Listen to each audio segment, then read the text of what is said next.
Bismillahirrahmanirrahim. Assalamu alaikum.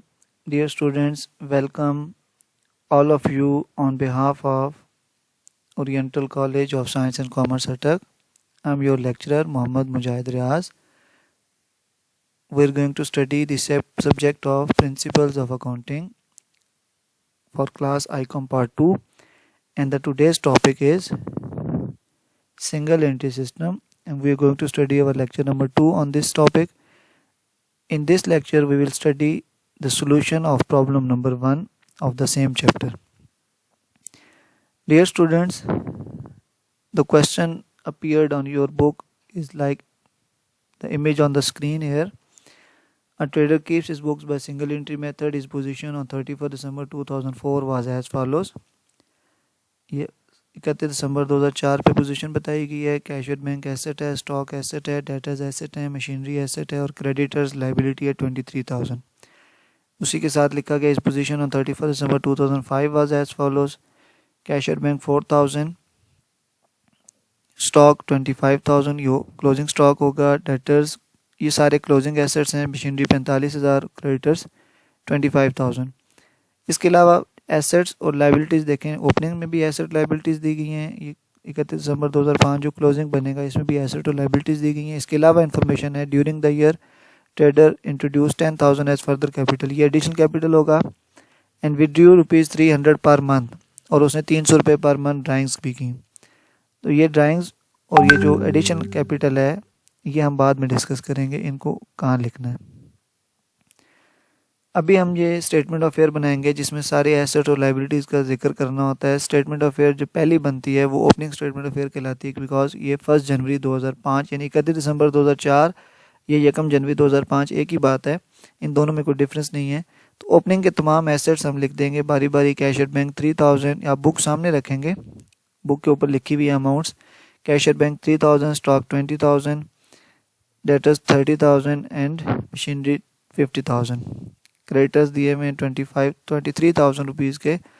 तो assets का total करेंगे. एसेट के कॉलम का 3,000 प्लस 20 प्लस 30 प्लस 50, तो ये एसेट का टोटल कितना बनेगा 1,03,000.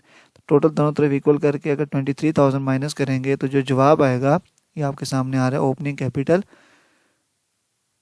80,000 रुपये. ये एसेट्स का टोटल 1,03,000 में से 23,000 माइनस करेंगे तो जवाब बैलेंसिंग फिगर आ जाएगी 80,000 रुपये. इसी पैटर्न के ऊपर क्लोजिंग स्टेटमेंट ऑफ फेयर तैयार होगी जो कि 31 दिसंबर 2005 पे तैयार होगी. अब क्लोजिंग सारे एसेट लिख लेने हैं. क्लोजिंग में एसेट एडजस्टमेंट के साथ आते हैं, लेकिन इस क्वेश्चन में एडजस्टमेंट नहीं दी गई. तो उसी तरह लिख देंगे जिस तरह क्वेश्चन में अवेलेबल है. कैशियर बैंक 4,000, स्टॉक 25,000, डेटर्स 45,000 और मशीनरी 45,000 और क्रेडिटर दिए गए हैं 25,000. अगेन हम एसेट्स का टोटल करेंगे तो 1,19,000 रुपये बन रहे हैं और 25,000 रुपये अगर उसमें से माइनस करें तो जवाब आएगा क्लोजिंग कैपिटल. चूँकि ये स्टेटमेंट ऑफ फेयर 31 दिसंबर 2005 पे बन रही है तो इसका जो जवाब आएगा that will also be termed as closing capital, जो कि आ रहा है 94,000 रुपीज़. दोबारा से एक दो व्यू कर लेते हैं. ओपनिंग स्टेटमेंट ऑफ फेयर सारे एसेट्स ये आपके सामने दोबारा दिखाते हैं. 3,000, 20,000, 30, 50 ये सारे ओपनिंग एसेट्स हैं. 23,000 माइनस करेंगे तो 80,000 ये ओपनिंग कैपिटल आ गया. इसी तरह क्लोजिंग में ये आपके सामने स्क्रीन पे आ रही है क्लोजिंग स्टेटमेंट ऑफ फेयर. सारे assets cashier bank 4,000, stock 25,000, debtors 45, machinery 45 ये सारे ऐड करके 1,19,000, उसमें से 25,000 पे माइनस करेंगे तो 94,000 रुपीज़ क्लोजिंग कैपिटल बन जाएगा. जब ओपनिंग और क्लोजिंग कैपिटल आ जाएंगे तो हमारी statement of profit and loss तैयार होगी. टाइटल उसका आएगा जी trader statement of profit and loss as on. ये भी 31 दिसंबर 2005 पे तैयार होती है.